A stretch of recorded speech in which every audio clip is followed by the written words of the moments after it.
Today's date is July 29, 2021. Let the record show that a quorum of board members is present, that this meeting has been duly called, and that notice of this meeting has been posted in accordance with the Texas Open Meetings Act, Texas Government Code, Chapter 551. If you'll please join me for the Pledge of Allegiance. I pledge allegiance to the flag of the United States of America and to the republic for which it stands, one nation, under God, indivisible, with liberty and justice for all. Thank you. Next up is roll call. Andrew Bisco. Here. Sean Glovier. Here. Debbie Villagomez. Here. Maria Douglas. Here. Felicia Moody. Here. Daryl Owens. Here. John Clark here. We have a full contingent tonight. Next item is public comments on agenda items. I don't think anybody signed up that I see. Anybody come in too, so. No? Okay. It's Pretty plain. That one. We'll put it with the record. Next item on our agenda is discuss and consider approval of revisions to policy FDA local. Mr. G?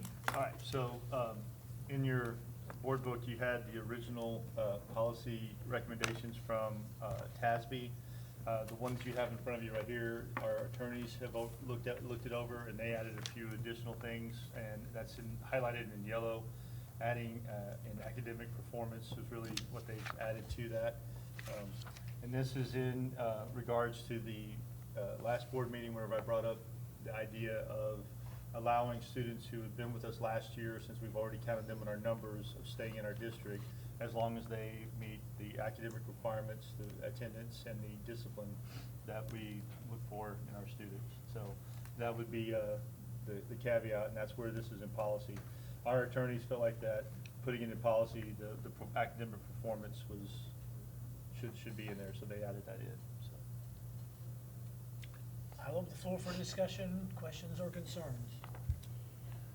So, I mean, the revision, I think, looks fine. One thing that actually jumped out at me, not of the revision part, I thought it was actually a really interesting idea, because is in the black here, the first part of this paragraph here, a non-resident full-time employee may request that his or her child be admitted into district schools, okay? By filing an application with the superintendent, the employee may request the elementary campus he or she desires. Now, the reason I thought this was really interesting was, and I think I said this at the last board meeting, that we used to have open enrollment. I actually misspoke. There was open transfers at its early 90s between the two elementary schools. I was surprised to see that in here. I actually think it's a really good idea. Is it something that we could explore as an option for our enrollment now, for everyone? That becomes disproportionate. Right now, our two elementary campuses, if you take pre-K out of Delaney, our enrollments are pretty much equal on our two campuses. Yeah. So, and that's why we have the boundary lines that we have, and that's been part of it. That's what you're talking about, is the two, allowing students to go. The only reason for the employees that it's in here for the employees, you may have an employee that works on one campus, which is Delaney, but they need their kid to be on campus with them because of the transportation. They can't get to the other campus to pick up their child. Sure. So that's why that I think is in there for that, is for the employees, and that's the only reason it's in there for the employees. So. I mean, I guess that makes sense if we do that, but I mean, the way this is written, someone who teaches at Arthur could still do the same thing, or the high school could utilize the same thing, correct? Yes. Okay. Because so they're not within the If they're district boundaries. non-resident. they're non-resident. Yeah, no, I get that. And that was in the policy before, and that's the way it was worded before, and that's not one of the things that we talked about changing. So. Oh, I know. That jumped out at me when I read this, and I was just curious if we can't allow it. And I guess I don't think it sounds like, based on what Dr. Boo said in the committee meeting on Monday, I don't think there'd be a whole lot of transfers back and forth. But I mean, if it was allowed for everyone, I mean, it sounds like the campuses are pretty equal.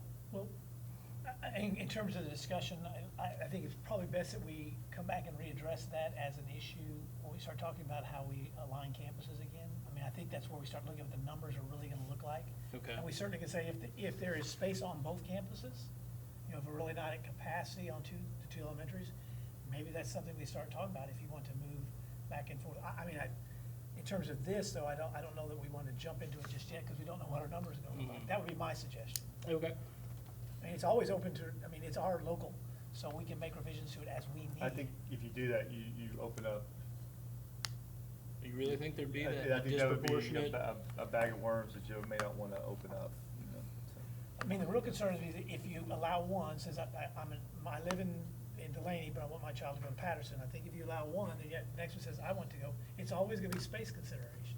That's always what's gonna control it. Sure, but that's So- always gonna be something we're doing with any open enrollment, right? Is we're not just gonna let it be a floodgate. We're gonna have to say at some point, we actually don't have room in this Well, and that's class. where I think if we, you know, in the discussions that we had the other night, if we actually do consider selective open enrollment down the road, if our numbers, you know, decrease based with COVID and, you know, whatever may be happening, the reality is that we would not just have open enrollment, just everybody's welcome.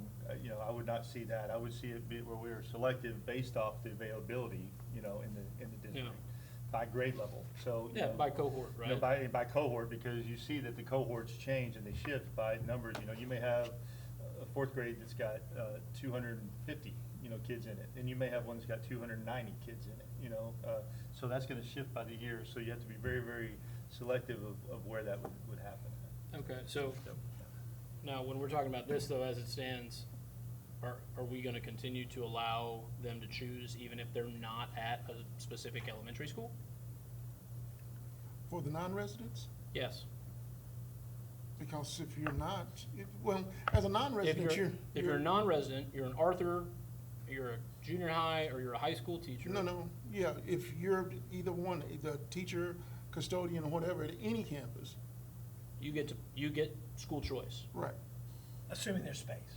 if there's space. If But there's more than space. likely, you would want your child closest to you. If you're at one of the elementaries, you wouldn't, I don't think anybody would want to go to, Well, drop the kid off no. the other kid, and then you If you work at one elementary, having your kid there makes sense to me. Yeah, But if you're at any of those other schools, I mean, Well, again, if we're looking at spatial considerations, to me, the high school is Space. closer to Patterson.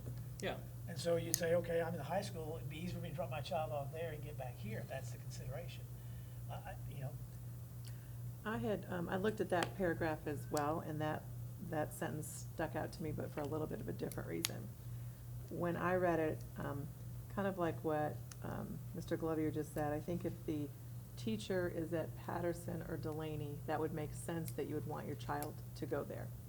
But if you're admin, junior high, high school, this new child development center, for the employee to pick Patterson or Delaney seems to be inconsistent and contrary to what we said the other day, that both of those schools are equal.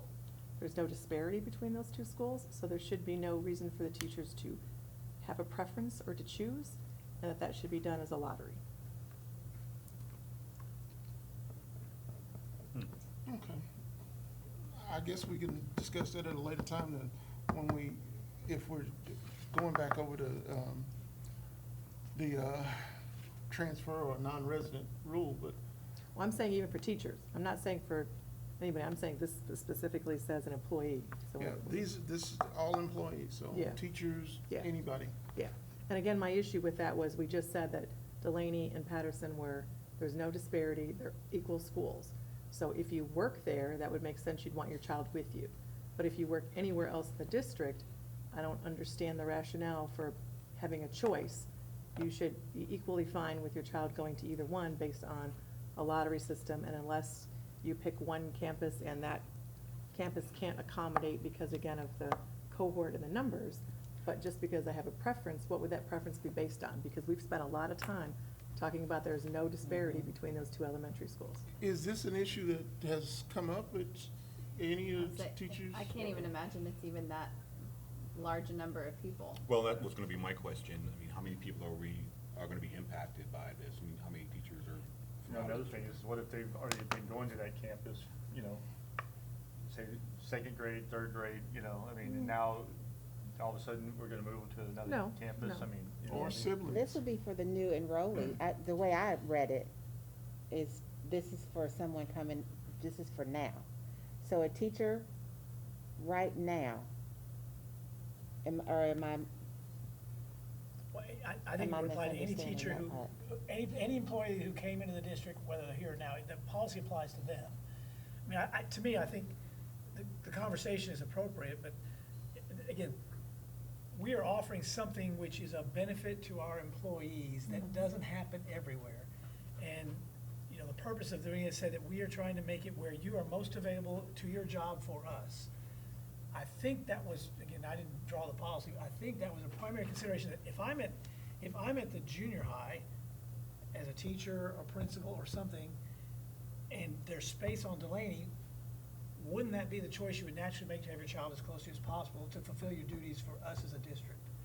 So, I mean, it seems to me that we're arguing about something to basically force either, you know, I think we're fixing the problem that we don't have. I don't see it yet. Now, again, I think it's worth considering if the issue's coming up, and I think it's certainly worth considering if we realign schools to see what our numbers are looking like. I said, okay, we have to make an adjustment. I mean, we had too many students, you know, look like they're going into Patterson, and we may still. But the whole point of this was to provide our employees with, you know, a benefit that doesn't always exist in a district, and to say, okay, we're gonna give you the benefit, but you're gonna have to drive, you know, you're at the high school, but you gotta drive over to Delaney, we could drive to Patterson. Again, it just seems like we're creating an issue that doesn't need to be there yet. But, again, you know, right now, this meeting was specially addressed to deal with the transfers, and again, I think we can come back and look at it. I just think, I would suggest it would be a more appropriate thing to look at once we get through the process of our alignment, realignment, or not. And then we can say, okay, how many people are affected by that? Is there a space consideration either way? And maybe it's just a situation because that topic is so fresh, that's your first thought, but I don't think parents that are employed by the district are intentionally looking at which one is better and which one in my eyes is not. I really think most of it is gonna be, do I have a friend that works there that is gonna look out for my child? Is it closer to where I'm employed, like you mentioned? It's gonna be those things. I don't think it's a disparity approach or angle, personally. And again, you know, in fairness, again, it's basically, you know, we're talking about amending what we're looking at, and again, I'll open the floor to a motion if you want to address it now. You know, we'll go through the process of motion, second, discussion, but we're gonna have to draft what that language is. That's what I say, it may make more sense to do it in a way that's, we kinda get that information in a way that this is what it would look like to make sure it's fair. But I'll open the floor to that if we wanna address that before we vote on the policy. I mean, I'll entertain any motions that need to be made on it. I like your comments about it's a benefit for the staff and the employees. I agree with that, and I don't necessarily feel that I would need to make such a motion, Okay. but I do feel like it needs to be stated that when I read that, we've had lots of conversations about there being equity between those two elementary schools. And the way that's written, that may not have been the intent, but when I read it, I'm like, that gives me reason for pause as to why somebody would have a preference for one or the other when they're equal. And again, I think you're absolutely right. I don't think that's the consideration. Most Right. people look for convenience. Right. I mean, we're all looking to have our children as close to us as we can, Right. but again, I will open the floor or we can, and we certainly can address it again. So again, Okay, then, and I don't know how this motion is going to be, but something along the lines of to accept the information that is in red. Oh, wait, no, before we do that, I have a question. So that's one question that's on the floor with that. My other question is, the board may waive tuition for a student based on financial hardship. That's based on the non-residents? Why is this part added? There's a fee for non-residents. I mean, there's a tuition fee that can be charged, but we could say, you know, you have special circumstance, and we may say, under that circumstance, we're not gonna require that tuition payment. Okay. I mean, you know, is that fair or not? That's a discussion we'll have. And that tuition rate, if I recall, was $50 $50 a month? Yeah, Okay. I believe I emailed you. Okay. So then, I have that concern as well. The employee may request the elementary campus he or she desires, but to accept, and I'm trying to work this out with the wording, so I'm open to fix and change. Accept the information with regards to what's in red and blue I assume, or no, all red, and yellow is the other color. And then the board will revisit the employee request as to which campus to attend. Okay. Because I was here for that conversation as well. I know everybody wants it to be rosy, but it's not. And this fuels all of that history that we're trying to move forward from. So I think we should address this. So is that wording? Yes, but again, you have to get a second on it. No, I'm just trying to work through the wording. Okay. It may be better to make a motion to ask us to revisit that phraseology. Okay. That might pass as a group easier than doing a piece. There might be people who've said, I don't want to do it, and so Okay. we don't pass the resolution as a whole, so. No, the transfer part. Okay. Okay, then I make a motion to accept the changes with regards to the information in red. And Do I have to read all of it? No. Okay. If you would, I would suggest that you make a motion to deal with the issue regarding the elementary, that choice provision first for revisiting, Okay. and then come back, because it would then be in advance of our accepting this. Okay. Then I make a motion that the board consider revisiting the choice provision that is in paragraph For non-residents. For 5 teacher- for employees. for non-resident employees. Motion by Ms. Moody. Oh, that's right. Is there a second? Second. Second by Mr. Glover. Any further discussion with regard to the motion on the table? And all those in favor, please say aye. Aye. Any opposed? Opposed. That was 5 in favor, and Mr. Bisco is opposing. That motion does pass for reconsideration at a later date. All right? Then we'll move on. Are there any motions with regard to the change to FDA local as presented? I make a motion to accept the changes to FDA local as presented. Motion by Mr. Glover. Second, Is that you?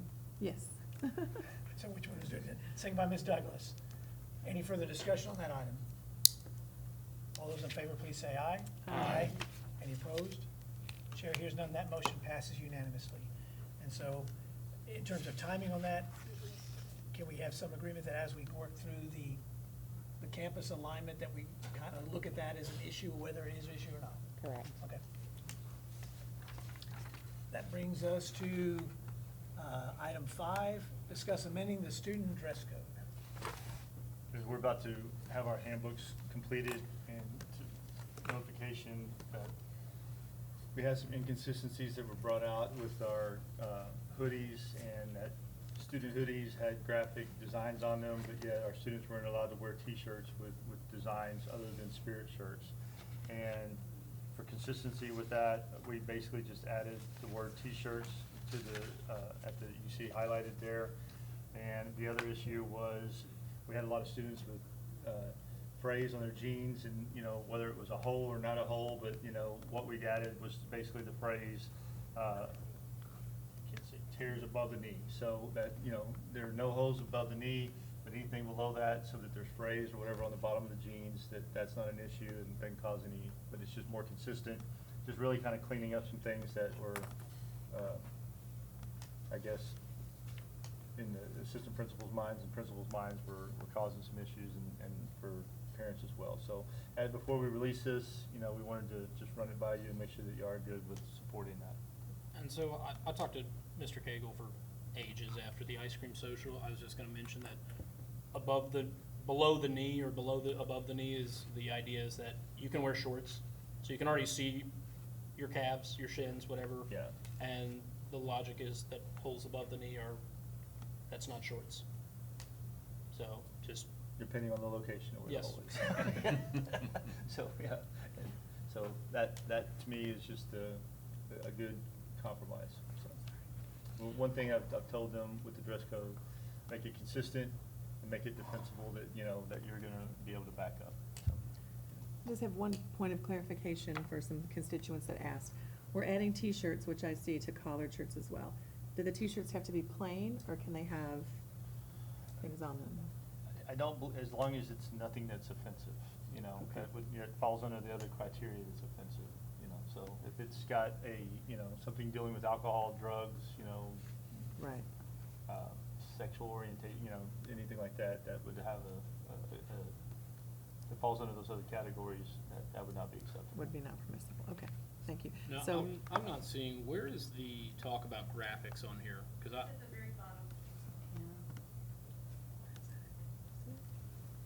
the bottom of, at the bottom of the page? Or, It said, because the very bottom says, Says general guidelines. clarification regarding, oh, okay. where are you? Should be under the general guidelines of. The clarification one, It right? says, In no terms of clothing guidance. with pictures or language that is provocative, offensive, violent, profane, sexual, drug, tobacco, gang-related, or promote death and General or hate. Really? guidelines, general guidelines up. Oh, okay. Is that at okay. the very bottom? No, Okay, it's near the bottom there. okay. Okay. Am I allowed to Thank ask you. a question, or do I have to sign up? What about at the knee? I can't hear you. At the What about knee, at the knee, the tears? it would have to be below the knee, at least that's what you're saying, so you're, So at the knee is not below the knee. right. Thank you. Again, the point Sorry, of the dress kids will code. argue. Yeah, There'll be an argument, but the point of the There's dress an code argument is to no get matter what. something that sets general guidelines that our teachers and staff don't spend all day focusing on their clothing and not focusing on their education. Education. And they want some structure and some guidelines. I mean, I expect our staff to be gracious and, you know, if they feel like it's, you know, the bottom of the pants are missing because the hole's starting at the knee, you know, you know, say, hey, that gets in the way. I mean, I think, you know, I know what I think it means. If you got, you know, tears in your pants up where your underwear line is, it's probably not appropriate. yeah. You know? Right. You know, you have blue jeans Oh, on that are gosh, I tearing where the wasn't even pockets thinking hang on out, it's probably not appropriate. That includes teachers too. Well, teachers need a whole nother. Well, But, okay, so then going back to her question of below the knee, if you have jeans and your hole is below the knee, you're fine. yes, Oh, can we just say no holes? No. nope. And not worry about below the knee, No. above the knee, Nope. around the leg? My goodness. And people are gonna say, You'll have- that's the style, it has to. Well, you know what? There's a time and a place Oh, for everything. I agree with you, but. And if we're, phrase or holes above the knee, Yeah, and we've been through, well, a whole lot of school districts have been through, problems with the school, with the dress code. And it's just it gets to be a fight that you just going like, just come to class and try to and find that's something. where they've gotten, because we need them to come to school. I Yes. get that. Yeah. So the whole, what if the teacher finds it offensive that this offensive? Which one? Where it says the clothing with the pictures, who determines, does the AP, the principal determine what's Yes. offensive? Yes. And Okay. again, and if a So I parent don't like says, South Park. Okay, And if I'm the AP and I don't like South Park and I say your shirt is offensive because it's South Park, then, then you- we're gonna have a whole bunch of issues come to us. Oh, You're my probably- and your goodness. parents can But go there's to no your other way to teacher, deal with it. go I to the mean, principal. ooh, There, I okay. mean, there's no other way to deal with it. I mean, you can't have a You, teacher says, I don't think that t-shirt's, you know, appropriate. Appropriate. Well, I think South Park's one thing, but what if someone comes in with a Confederate flag on their shirt? Or That's- maybe, you know, the other side of the spectrum, they're It can be wearing a considered. Black Lives Matter shirt Can or we something do like that, and it's very Kennedale political, Spirit shirts. right? Kennedale Spirit t-shirts. I hate to say it, you know, the solution that I would love to say is that the shirt should only have our logo on it. Mhm. But there are a lot of people who say that my child shouldn't have to buy more clothing.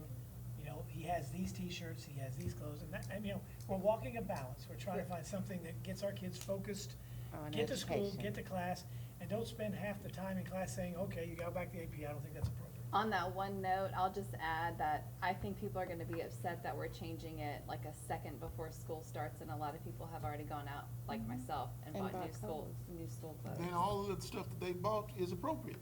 Well, but I'm just saying, and I get it, and I get it. I'm just saying, people are gonna say, seriously, now they can wear everything that they've been wearing all And you'll summer? have the kids that graduated last year going, now you changing it? Yeah, Yes, exactly. because when jeans came into Kennedale, that was huge. Oh, It yeah. was big. That was a big deal. Yeah.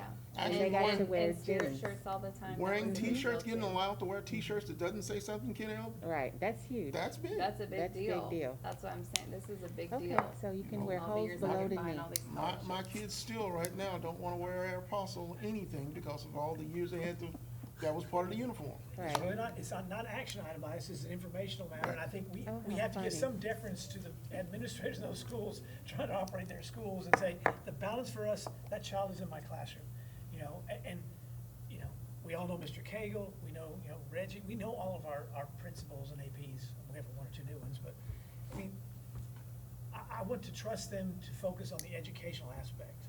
And, you know, that word grace is, well, the only word I can think of that says that, hey, okay, don't wear that tomorrow.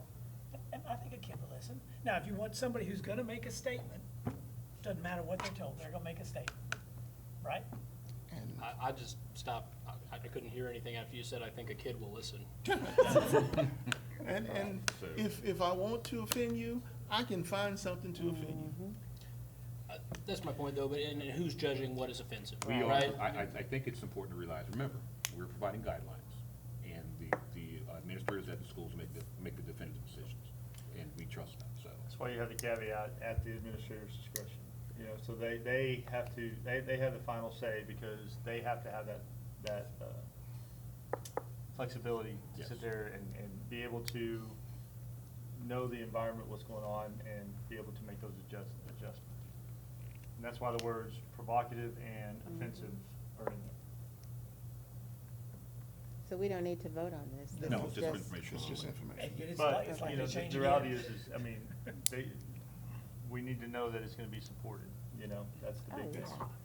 I mean, right now, I focus is to get our students back in school and respecting that they're here to learn and whatever it takes to do that.